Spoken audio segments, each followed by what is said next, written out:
Hey everyone, I hope your new year is off to a great start and that you're able to get back into the swing of things a little bit. I know routines are so important, so hopefully you've been able to do that not only at home but within your classroom as well. So, if you're new here, this podcast is all about supporting first year teachers during their first year of teaching. But as always, we welcome all educators, whether you're a student teacher, whether you've been teaching for a while, or whether this really is your first year of teaching. If you haven't done so already, there are two teaching guides in the show notes today. One is for student teachers and one is for first year teachers. Each guide is filled with tips that are going to help you rock your student teaching or help you blossom into the teacher that you were born to be. Last week, when we kicked off 2021, I shared with you that we were switching things up a bit on the podcast for the next few weeks or so. Instead of interviewing first year teachers and sharing about their journeys, I'm going to take the next few weeks to do episodes that are timely and filled with helpful tips and insight, especially for new teachers. For this week's episode, with everything that's been going on in the world lately, I thought it would be appropriate to talk about recognizing anxiety in students. This topic is really near and dear to my heart, and I know it's important for all educators to hear. So, with that, I will see you inside of today's episode. Welcome to the North Dakota Teaching Podcast.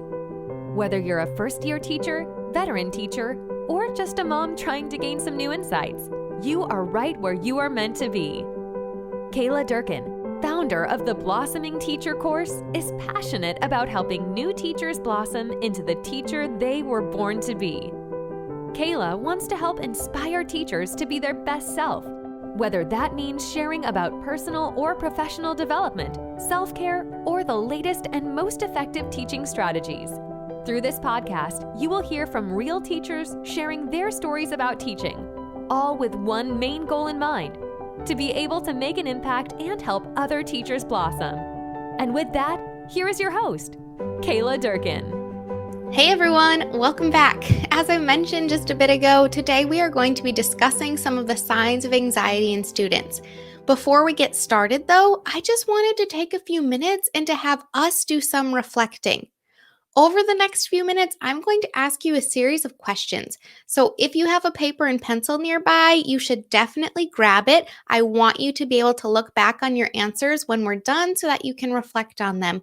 If you don't have a paper and pencil right now, or if you're in the car driving, you can make two decisions right now. You can decide to make these notes mentally in your brain, and hopefully you can remember them when we're done, or you can pause this and you can listen to it at another time when you can grab that paper and pencil. So, whatever choice you made, we're going to get started. I want to ask you a couple of questions, and each time I'm going to just pause for just a second to give you time to write. Of course, if you need more time, just hit pause on this episode. So, let's get started. I want you to think about some times that you have felt anxious or overwhelmed. And again, if you can write these down, please do. And if not, take a mental note. So, list a few times that you have felt anxious or overwhelmed in a situation. What caused you to feel anxious? What symptoms or signs did you have of feeling anxious? How did you respond? How did you treat others? Did you talk to anyone about the way you were feeling? If you didn't talk to anyone, why didn't you? If you did talk to someone, did it help? And lastly, when did those feelings of anxiousness go away? Hopefully, you had enough time to answer each of those questions, but if you didn't, feel free to go back through, click pause where you need to, and make sure that you have something written down for all of those, or at least take a mental note. I do want you to take a chance to come back to this later. So, I don't want to say that feeling anxious is normal because I don't want being anxious to be a normal part of your life. But I do want you to know that most people do go through a season or a time in their life where they felt anxious or overwhelmed. For me, when I'm feeling anxious or overwhelmed, I tend to be a little bit shorter with my husband. I tend to shut down. I really internalize everything, and more times than not, my coping mechanism is to simply do something mindless. This is going to sound crazy because you guys know I hate cleaning, but when I'm feeling really, really overwhelmed, I tend to start cleaning something, to organize a closet, to go through and make something look better than it did before. And that's simply because I need to do something mindless that takes my mind off of all these feelings that I'm actually feeling and should be processing.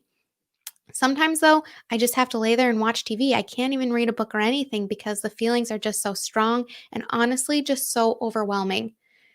So let's flip things a little bit and let's start to brainstorm why students might have anxiety. Again, just take a second and think to yourself, why might students have anxiety? If you need more time, feel free to hit pause, but here are just a few of the reasons why I've noticed students have felt anxiety. Possibly from their peers, maybe there was friend drama, maybe something happened at recess or at lunch, maybe something happened online, maybe someone's been bullying them, maybe they're feeling really lonely. So, those are some examples of why they might be feeling anxious due to their peers. But school wise, they could feel anxious because of an assignment that they need to do, because of a project that's happening, because of a big test that's coming up. And when we think of projects, they could feel anxious because of the partners that they're working with, because of the group they've been assigned to.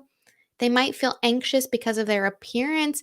Maybe their clothes are dirty. Maybe they're self conscious about how their hair looks or that they got a haircut.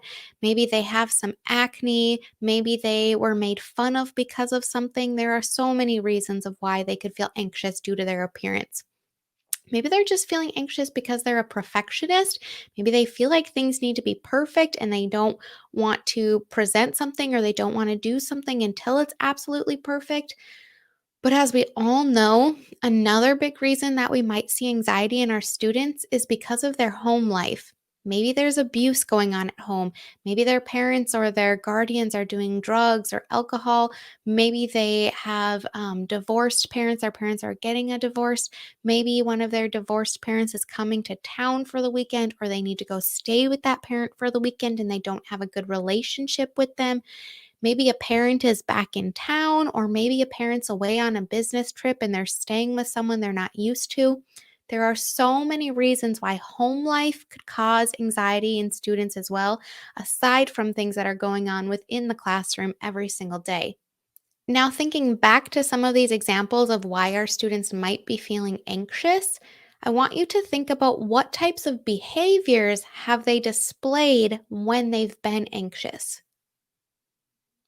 You might notice behaviors such as them feeling withdrawn, refusal, being angry, avoidance, having stomach aches, being out of control, being irritable, being emotional, being louder than normal, being quieter than normal, being more talkative than normal, not talking as much as they usually do. When some of these things are going on and they've been going on for a while, we might start to see even bigger signs and symptoms, such as appearance changes, emotional changes, social changes. Maybe they're hanging out with a different group of friends. Maybe they're coming to school exhausted and they're normally peppy and happy to be there. Maybe they're not performing as well as they typically do. Maybe they're missing school because they don't want to come because something at school is causing them anxiety. Or maybe they're even honestly having panic attacks. With any of these signs and symptoms, we want to make sure that we are being proactive and trying to find out why these behaviors are happening. So, how do we help our students? Well, on the smaller, occasional, or situational based type of anxiety, we might simply just take time to talk to our students, to get on their level, to connect with them, to make sure we're checking in on them. Maybe we ask them to have lunch together, but we can also accommodate for them, especially if it's an assignment based anxiety or a testing based anxiety. We can accommodate for any of our students. They don't need an IEP, they don't need a 504. Any student can have an accommodation. So maybe they're going to take their test in a different setting, or maybe they're going to take it at a different time, or maybe they're going to have a little bit longer time than some of the other students. We can also be compassionate, we can offer empathy. Maybe we need to show them how to do some deep breathing techniques. We can offer them some quiet time. We can give them a break to go get a drink from the fountain. Maybe we know there's a transition throughout the day that gives them a lot of anxiety. So maybe we just send them out of the classroom to drop a note off at another teacher's classroom, and then they come back, the transition's over, and they're ready to work. Maybe we have a cool down corner we can use in our classroom.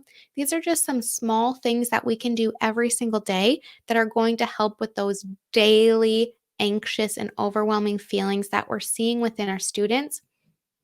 But at the same time, sometimes these small things can become big things.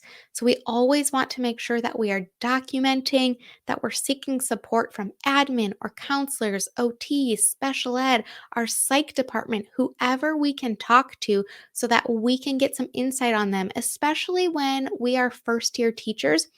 It's okay to not know everything. Even if you've been teaching for a while, it's okay to not know everything. That's why we have an amazing team of teachers within our buildings that we can seek out advice and support from. And please know, if you absolutely feel like there is nobody in your building that you can talk to, I'm always here to help as well. I might not have every single answer that you need, but I will try to talk through the situation with you as best as I can. If possible, contact home. But if this seems like something that is going on at home, contacting home might not be the best answer either. So when you do contact home, keep things short, keep things brief. Don't use other students' names. Keep them direct and to the point, and make sure that when you're sending these messages, be compassionate, offer empathy. Just simply ask, these are a few things I've been noticing. Have you been noticing these things as well? And of course, if we ever think that there is some sort of emotional or physical abuse or some neglect or something like that, please, please remember that you are a mandate reporter. You legally have to report these things. And I know that sounds scary. I was terrified to report the first thing that I noticed. It was nerve-wracking, to be honest, because I hadn't been teaching for a long time. I didn't necessarily know what I was supposed to do or what I was supposed to fill out or how I was supposed to file it or report it. So I had to seek out help from other people in the building. I had to ask around and say, "Hey, have you done this before?" And of course, I don't want to tell that student's situation to every single person in the building. You can just simply say, "Hey, I've been noticing some things with a student and I think I need to report them. Can I get some advice?" Go to your administration or go to your counselors. Just get help if you need to, because it's okay to admit that you don't know how to do something. So, before we go here today, I just want you to remember that anxiety comes in many different forms and can come on at a moment's notice. Think back to your list. When are some of those times that you felt anxious? Was it something that had been building for a while? Was it something that came on suddenly? What were your signs and symptoms? How did you act? Were you kind of irritable? Were you acting different than normal? Think of how you acted in those situations and then have that empathy and think, wow, my students are little human beings. They haven't had 21 plus years to learn how to cope with these situations. So we need to offer them grace. We need to be in tune to the signs and the symptoms that they are showing us. And we need to understand that we need to give them space and time to process, and sometimes we might not be the person that they want to talk to. Maybe they want to talk to a teacher that they had in the past. Maybe they're more comfortable talking to a counselor. Maybe they're seeking help outside of the building and we need to get in contact with that person. But we need to understand that we're not always going to be our students' favorite person to talk to. We're not always going to be our students' go to person as much as we want to be. But as long as we are doing everything we can to find them someone that they can talk to, that they can confide in, that they can talk through the emotions that they're feeling with, then we are 100% doing our job. We are giving them the space to feel the way they need to feel and to cope with what they are going through. So just continually show them that you're there for them, whether it's something small like they're feeling anxious because they got in an argument with their student, or whether it's something bigger because of everything else that's going on in the world or going on at home. Before we go today, I just want to remind you, as much as it is our job to help our students with math and reading and science and social studies, It's also a big part of our job to help our students emotionally. So don't minimize things. If you notice students are acting different than normal, take the time, get on their level, talk with them, see how you can help them, go through some deep breathing with them, and just help them know that you are there to help them in any way you possibly can. All right, guys, that's all for today's episode. Hopefully, today's episode was thought provoking, got you thinking a little bit, and is going to help you recognize some of these signs that your students are displaying that maybe we weren't as in tune to before. So, of course, if you ever need anything, you can always reach out to me. I'm here to help however I can. And as always, I hope you have a fantastic week. Thanks so much for being here. Thank you so much for listening to this episode of the North Dakota Teaching Podcast. If you're enjoying the show, please feel free to rate, subscribe, and leave a review wherever you listen to your podcasts. We really appreciate that effort. Be sure to tune in to the next episode for more teaching tips to make an impact. Until next time.